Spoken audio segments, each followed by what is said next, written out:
ஐயப்பனின் குரல் வழங்கும் திருமறை தீபங்கள்.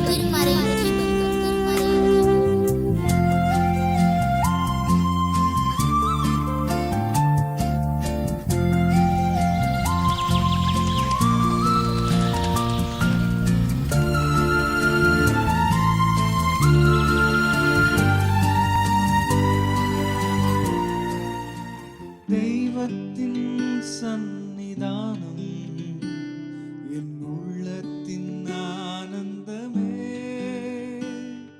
காருண்யமாம் அவர் சத்தம் என் காதுகளுக்கு இன்பமே. தெய்வத்தின் சந்நிதானம் என் உள்ளத்தின் ஆனந்தமே, காருண்யமாம் அவர் சத்தம் என் காதுகளுக்கு இன்பமே. தளர்ந்த மனம் புதிதாக்கும் நல்லன்பு, தகர்ந்த ஆன்மாவிற்கு சாந்தி தரும். தளர்ந்த மனம் புதிதாக்கும் நல்லன்பு, தகர்ந்த ஆன்மாவிற்கு சாந்தி தரும். அவர் தந்த வாக்கு தத்தங்கள் உன்னை அனுதினம் வழி நடத்தும். தெய்வத்தின் சந்நிதானம் என் உள்ளத்தின் ஆனந்தமே, காருண்யமாம் அவர் சத்தம் என் காதுகளுக்கு இன்பமே.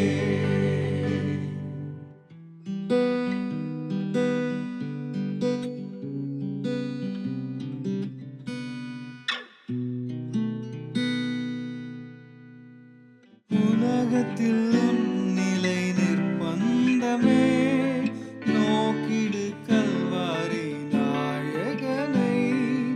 உலகத்தில் நிலை நிர்பந்தமே, நோக்கிடு கல்வாரி நாயகனை. இயேசுவின் பாதத்தில் விழுந்திடுவாய், ஆறுதல் கண்டடைவாய். தெய்வத்தின் சந்நிதானம் என் உள்ளத்தின் ஆனந்தமே, காருண்யமாம் அவர் சத்தம் என் காதுகளுக்கு இன்பமே, என் காதுகளுக்கு இன்பமே. அன்பான இறைமக்களே, தந்தை, மைந்தன், தூய ஆவியரின் திருப்பெயரிலே உங்கள் அனைவரையும் நான் ஆசீர்வதிக்கின்றேன்.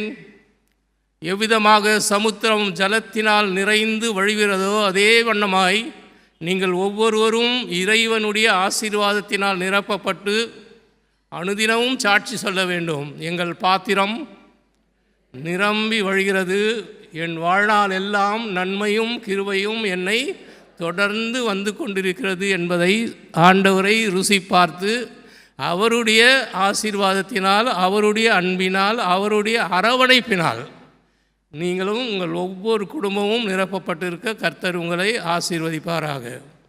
இந்த நாளுக்குரிய தலைப்பு மிக மிக முக்கியமான தலைப்பு, வன்முறையின் சூழலில் அமைதி, peace in the context of violence. Paradoxical topic, முரண்பாடுகள் நிறைந்த ஒரு தலைப்பு.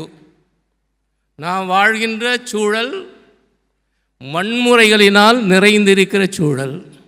அந்த வன்முறைகளின் மத்தியிலே அமைதி, அந்த வன்முறையின் மத்தியிலே சமாதானம், அந்த வன்முறைகளை தாங்கிக் கொள்கின்ற அகிம்சை, இவைகளெல்லாம் நமக்கு இருக்க வேண்டும் என்று கடவுள் நம்மை சிறப்பாக இந்த உலகிலே நம்மை அழைத்திருக்கின்றார். 1 சாமுவேல் 24ஆம் அதிகாரம் முதல் 12 வசனங்கள். சவுல் அரசனின் வன்முறையை அமைதிப்படுத்தும் தாவீது. இன்னொரு விதத்தில் சொல்வேன் என்றால், there is no violence in the name of God. இறைவனின் பெயரிலே இறைவனின் நம்பிக்கை உடையவர்கள் வன்முறையிலே ஈடுபடக்கூடாது. எப்பேற்பட்ட சூழ்நிலைகளானாலும் அந்த வன்முறை நமக்கு உதவாது. இந்த பகுதியிலே 24ஆம் அதிகாரத்தில் சவுல் தாவீதை வேட்டையாடுகிறான். என்ன மாதிரி வேட்டையாடுகிறான்? ஒரு நாயை போல வேட்டையாடுகிறான். ஒரு தெள்ளு பூச்சியை போல அவன் வேட்டையாடுகிறான். வேட்டையாடி அவனை கொலை செய்ய வேண்டும் பார்க்கிறான். அரண்மனையிலே 3 முறை இந்த இளம் தாவீது கிண்ணறத்தை வாசிக்கும்பொழுது அவனை ஈட்டியால் கொன்று போட வேண்டும் என்று அவனை பார்த்து அடிக்கின்றான். அந்த 3 முறையும் தாவீது இந்த சவுலின் வன்முறைக்கு தப்பு வைக்கின்றான். அதுதான் போதுமா? 3 முறை ட்ரை பண்ணியே போதாது. இங்கு 24ஆம் அதிகாரத்திலே இந்த தாவீதை எதிர்த்து வன்கொடுமையினால் அவனை வேட்டையாடி கொண்டிருந்த சவுல் இவன் கையிலே மாட்டிக்கொள்கிறான். ரொம்ப ஈஸியாக கொலை செய்து விடலாம். அதை செய்து விடும்படியாக அவனோடு இருக்கின்ற எல்லாரும் அவனை தூண்டி விடுகிறார்கள். அப்படி தூண்டி விடும்போது கூட அவன் அதை செய்ய துணியவே இல்லை. Let me get a chance, எனக்கு ஒரு சான்ஸ் வரட்டும், அவனை முடிச்சு காட்டுறேன் அப்படி என்கின்ற எண்ணம் அவனுக்குள் இல்லை. அப்படின்னு சொல்லும்போது சவுல் சொல்கிறான் பாருங்க, 17ஆம் வசனத்தை வாசியுங்கள். சொல்லுங்க, தாவீதை பார்த்து, என்னை பார்க்கிலும் நீதிமான் நீ எனக்கு நன்மை செய்தாய், நானோ உமக்கு. இன்னும் கொஞ்சம் வாங்க, 20ஆம் வசனத்தை வாசியுங்கள். நீ நிச்சயமாய் ராஜாவாய் இருப்பாய் என்றும் இஸ்ரவேலில் ராஜபாரம் உன் கையில் நிலை வரும் என்று காட்டு. ஆனால் இந்த சவுல் மாறிவிட்டானா என்றால், இந்த சவுல் அதிகாரம் உடையவர்கள் சீக்கிரத்தில் மாற்றவே முடியாது. அப்படியே கொஞ்சம் 26ஆம் பக்கத்துக்கு வாருங்க. தாவீது ஒரு ஊரிலே போய் எஷிமோன் என்கின்ற ஊருக்கு போயிருக்கின்றான். அங்கு ஒளிந்து கொண்டிருக்கிறான் என்று சவுல் கேள்விப்பட்டு ஒரு பெரிய ஆர்மியோடு போகிறாரு. பெரிய ஆர்மியோடு கூட போனவன் ராத்திரியில் என்ன செய்கிறான்? சேவகர்கள் மத்தியிலே ஈட்டியை குத்தி வைத்து விட்டு தூங்குகிறான். அப்போ அங்கே போகிறது யாருன்னா தாவீதும் அவனுடைய மக்களும் போகிறார்கள். அங்கேயும் தாவீது அவனை கொலை செய்யவே இல்லை. இப்போ சவுல் தாவீதை பற்றி என்ன சொல்கிறான்? உயர்ந்த ஒரு வார்த்தையை சொல்கின்றான். அப்பொழுது சவுல் தாவீதை நோக்கி, என் குமாரனாகிய தாவீதே, நீ ஆசீர்வதிக்கப்பட்டவன், நீ பெரிய காரியங்களை செய்வாய், மென்மேலும். யார் சொல்றது? சவுல் சொல்றாரு. ரைட். முன்பது பார்க்கல 24ஆம் அதிகாரத்தை சொல்ல, நீ ஒரு நாள் பெரிய ராஜாவா வாருவார் அப்படின்றாரு. என்னை விட நீ நீதிமான் என்று சொல்லுகிறார். இங்கு சொல்லுகிறாரு, என் குமாரனே நீ பெரிய காரியங்களை செய்வாய், நீ ஆசீர்வாதமாக இருப்பாய். இதெல்லாம் நம்மை துன்புறுத்துகிறவர்களை, நம்மை எதிர்ப்பவர்களை, நமக்கு எதிராக வன்முறையை தூண்டி விடுகிறவர்களை பார்த்து இந்த வார்த்தை சொல்ல முடியுமா? நம்ம வீடுகளில் எடுத்துக்கோங்க போராட்டங்களை, சபையில் வருகிற போராட்டங்களை நாம் எடுத்துக்கொள்வோம். இப்போ நம்முடைய எண்ணமும் நம்முடைய எண்ணங்களும் மிக வித்தியாசமாக இருக்கணும். No violence in the name of God. Avoid opportunities of violence. Please avoid the opportunities of violence. எப்போல்லாம் சான்ஸ் கிடைக்கும் அப்போல்லாம் முன்ன முடிச்சிருவோம் அப்படின்னு நினைக்காது. எப்போல்லாம் உங்களுக்கு எனக்கு ஒரு சான்ஸ் அன்னைக்கு ஒன்று தீர்த்து கட்டிடுவேன், ரொம்ப நாளாக நினச்சினே இருந்தேன், நீயே மாட்டிக்கின. No rulers violence, the kingdom violence. யாருக்கெல்லாம் அதிகாரம் அவங்கள உங்களால் திருத்தவே முடியாது, நாய் வாலை நிமித்த முடியாது இல்லையா? யார் எந்த பொறுப்பில் இருக்கிறார்களோ, ரைட்?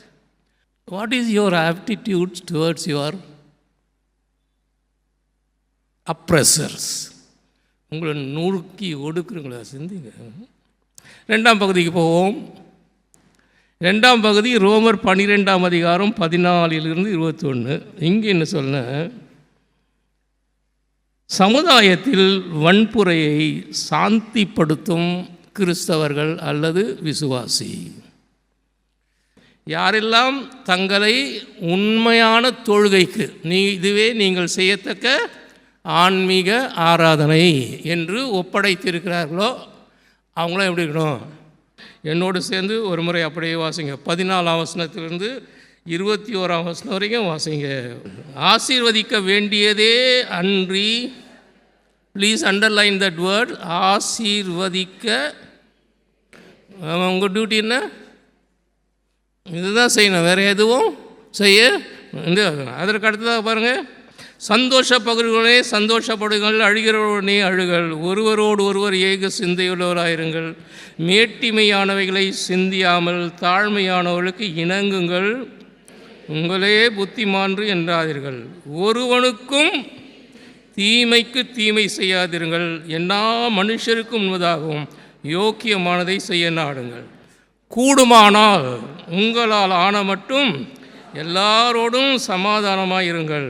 பிரியமானவர்களே, பழி வாங்குதல் எனக்குரியது, நானே பதில் செய்வேன் என்று கர்த்தர் சொல்லுகிறார் என்று எழுதியிருக்கிறபடி நீங்கள் பழி வாங்காமல்,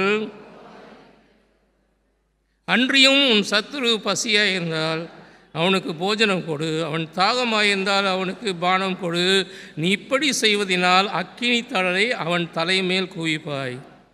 ரோமர் 12ஆம் அதிகாரத்தை அப்படியே படிச்சிங்க. அதுதான் ப்ராக்டிக்கல் கிறிஸ்டியானிட்டி. வன்முறை கொடுமை நிறைந்த இந்த இடத்துல நாம் எப்படி மக்களை சாந்தப்படுத்த முடியும்? இன்றைக்கி நம்ம எல்லோரும் கொஞ்சம் மாறிடலாமா? 3ஆம் பகுதி மத்தேயு 5ஆம் அதிகாரத்துக்கு உங்கள் கவனத்தை திருப்போம். எல்லோரும் தெரியும், மத்தேயு 5ஆம் அதிகாரம். இந்த மத்தேயு 5ஆம் அதிகாரம் 38 - 48 வரை வன்முறையாளரை நெறிப்படுத்தும் புதிய போதனை. வன்முறையாக ரொம்ப யாரெல்லாம் வயலன்ஸாக இருக்கிறாங்களோ அவளை எப்படி சரி பண்ண முடியும் அப்படின்னு ரொம்ப அழகாக சொல்லுகிறார். இந்த பகுதியிலே 5ஆம் அதிகாரத்திலே அடிக்கடி வருகின்ற ஒரு வார்த்தை அல்லது 5 முறை வருகின்ற ஒரு வார்த்தை, ஐ சே அன்டு யூ, நான் உங்களுக்கு சொல்லுகின்றேன் என்கின்ற பதம். இதெல்லாம் எடுத்துக்கலாங்களோ? 28ஆம் வசனத்தின் முதல் வார்த்தையை படிங்க. ஐ சே அன்டு யூ, நான் உங்களுக்கு சொல்லுகிறேன். நான் உங்களுக்கு சொல்லுகிறேன் என்கின்ற பகுதி யார்? இயேசு கிறிஸ்து சொல்லுகிறார். உங்களுடைய முன்னோர்கள் இப்படி சொல்லியிருக்கலாம், உங்களுடைய மோசே இப்படி சொல்லியிருக்கலாம், உங்கள் தீர்க்கதரிசிகள் இப்படி சொல்லியிருக்கலாம், உங்கள் பாரம்பரியம் இப்படி சொல்லியிருக்கலாம், உங்கள் கலாச்சாரம் இப்படி சொல்லியிருக்கலாம், வழி வழியாய் நீங்கள் பழக்கி வந்த இந்த பழக்கங்கள் எல்லாம் இப்படி சொல்லுகிறான்.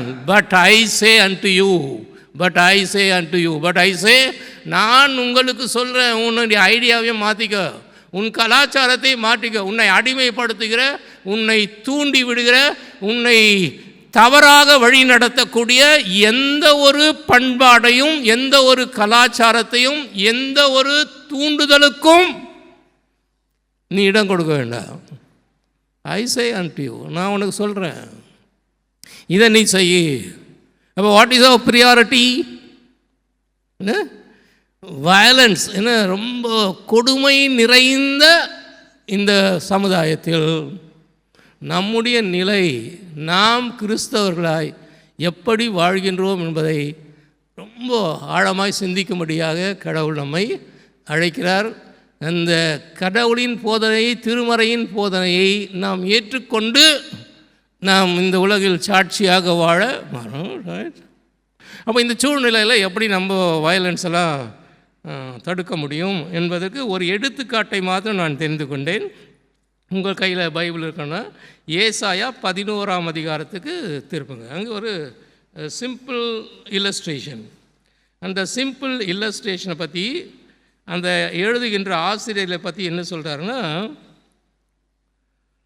ஏசாயா ஒரு கனவு காண்கின்றானான். அந்த கனவுக்கு பேர் என்ன கொடுத்தாங்களா? It is childish dream. ஒரு குழந்தை ஒரு கனவு காண்தான். ஏன்னா அந்த குழந்தைக்கு தான் இந்த மாதிரி கனவு காண முடியும். ஏன் என்று கேட்டால், அந்த இடத்தில் நாம் என்ன பார்க்கிறோம்? ஒரு சிங்கத்தை பார்க்குறோம், ஒரு புலியை பார்க்குறோம், ஒரு வெள்ளாட்டுக்குட்டியை பார்க்குறோம், ஒரு கரடியை பார்க்குறோம். என்ன? Wild animals and the domestic animals. நல்லா கவனிங்க, த wild animal and the domestic animal. இது ரெண்டும் ஒன்றோடு ஒன்று சேர்ந்து வாழ முடியுமா? ஆனால் வாழ்வதாக யார் கனவு காண்றாரு? ஏசாயா கனவு காண்கின்றார். அந்த கனவை தான் திருச்சபை காண வேண்டும். அந்த கனவை தான் விசுவாசியாகிய நான் காண வேண்டும். நம்முடைய சூழல் மத்தியில், குடும்பத்தின் சூழல் மத்தியில், ஐ ஹேவ் அ ட்ரீம். எனக்கு ஒரு ட்ரீம் இருக்குது. என்ன? This can happen. எப்போ? ஒரு கரடியும் ஒரு ஆட்டுக்குட்டியும் ஓனாயும் என்ன இதெல்லாம் ஒன்றா மேய்வாங்க, ஒன்றா இருப்பாங்க. முடியுமா? முடியும். எப்போ முடியும்? கர்த்தரை அறிவு வருவோம். More things are wrought by prayer than this world dreams of. இந்த உலகத்தில் எதெல்லாம் நடைபெறாது என்று நினைத்தார்களோ அவைகளெல்லாம் நடத்தக்கூடிய ஒரு ஆற்றல் உண்டு, செய்து முடிக்கக்கூடிய ஒரு திறன் உண்டு. அது எதில் தெரியுமா? முழங்கால் யுத்தம். நம்ம ஜெபிக்கணும். என் நாமம் தரிக்கப்பட்ட என் ஜனங்கள், 2 நாளாகவும் 7:14 பைபிள் இல்லாமல் என்னோடு சேர்ந்து சொல்லுங்கள். என் நாமம் தரிக்கப்பட்ட என் ஜனங்கள், my people, my people, my people. என் ஜனங்கள் தங்களை தாழ்த்தி தங்கள் பொல்லாத வழிகளை விட்டு திரும்பி அவர்கள் என்னை நோக்கி ஜெபித்தால் நான் அவளை கேட்டு அவர்களுக்கு என்ன பண்ண? க்ஷேமத்தை அருளுவேன், நலம் அருளுவேன். புதிய விவிலியத்தில் நலம் அருளுவேன். இப்போ நலமருளும் கர்த்தர் நம்முடைய மத்தியில் இருக்கிறார். அவருடைய ஜனங்கள் என்ன செய்யணும்? தாழ்த்தி ஜெபம் பண்ணுவோம். அதுக்கடுத்து நல் எதிர்நோக்குடையவர்களாக இருங்கள். அதுக்கு ஒரு சங்கீதத்தில் ஒரு வசனத்தை எடுத்திருக்கிறேன். சங்கீதம் 62:5. நான் நம்புகிறது அவரால் வர. My hope comes from him. நம்ம என்ன நம்புகிறோம்? ஆட்டுக்குட்டியும் ஓனாயும் ஒருமித்து போயணும், சிங்கமும் மாடும் புல்லை தின்னணும், எல்லாம் ஒன்றா வரணும். திரும்ப சொல்லுங்கள். நான் நம்புகிறது, சொல்லுங்கள் எல்லாரும், நான் நம்புகிறது அவராலே வரும். எதை நான் நம்புகிறேன்? அது கீழே ஒன்று போட்டுருவாங்க. Very ordinary people, extraordinary faith, we can change the world. we can change the world. உலகத்தை மாற்ற நம்மால் முடியும். இந்த 2000 ஆண்டுகளாக இந்த உலகத்திற்கு ஒரு நல்ல செய்தி, சமாதானத்தின் செய்தி, ஒப்புரவாகுதலின் செய்தி, இந்த வயலன்ஸ் மத்தியில் நாம் அமைதியை உருவாக்க முடியும் என்கின்ற செய்தியை கொண்டு வருவது யார் தான்? 2ஆம் உலக யுத்தத்திற்கு பிறகு உலகமே இராது, அது அழிந்து விடும் என்று நினைத்தார்கள். அப்போ பால் டிலிக் போன்ற இறையியல் வல்லுநர்கள்லாம் என்று சொன்னாங்க, உலகம் அழியாது. ஏனால் இந்த உலகத்தை மனிதன் படைக்கவில்லை, இந்த உலகத்தை படைத்தது யார்? கடவுள். God so loved the world. தேவன் இவ்வளவாய் உலகத்தில் அன்பு. அவர் படைத்த உலகத்தை யாரால் அழிக்க முடியும்? அது அழிக்க முடியாது, அது நிலைத்திருக்கும் என்று சொன்னார்கள். இன்னும் நிலைத்திருக்கும். எப்போ நிலைத்திருக்கும் அப்படின்னு கேட்டிங்களா? நாம் ஜெபித்து நான் நம்புகிறது அவராலே வரும். என்ன நம்புகிறேன்? புதிய வானமும் புதிய பூமியும் நீதி நிறைந்த அரசும் இந்த உலகத்திற்குள் வரும். இப்போ தயவுசெய்து நீங்கள் வீடுகளுக்கும் போயிட்டு இந்த வன்முறையாளர்கள் அவங்க முடிவெல்லாம் எப்படி இருந்ததுன்னு பாருங்கள். ஹிட்லர் முடிவில் இருந்து, முசோலின் முடிவில் இருந்து பாருங்கள் எப்படி இருந்ததுன்னு பாருங்கள். சவுலுக்கு எந்த முடிவு வந்ததோ, சவுல் அரசனுக்கு எந்த முடிவு வந்ததோ அதே முடிவில் தான் தற்கொலை செய்து கொண்ட ஏராளமான மக்கள் உண்டு, அல்லது சிறை கைதிகளாக மாறியவர்கள் உண்டு. அவர்களுக்கு தண்டனை கொடுமையாக இருந்தது. அதை நாம் தெரிந்து கொள்ள வேண்டாம். ஆனால் மாறாக பாரடாக்ஸ், ஒரு பக்கத்தில் வன்முறை இருக்கும், இன்னொரு பக்கத்தில் அமைதியை நிலைநாட்டும் கிறிஸ்தவ சமுதாயம் இருக்கும். அதில் நீங்களும் நானும் ஒருவராக பங்கு கொண்டு உலகத்தில் மாற்றத்தை உருவாக்க கடவுள் நம்மை ஆசீர்வதிப்பாராக.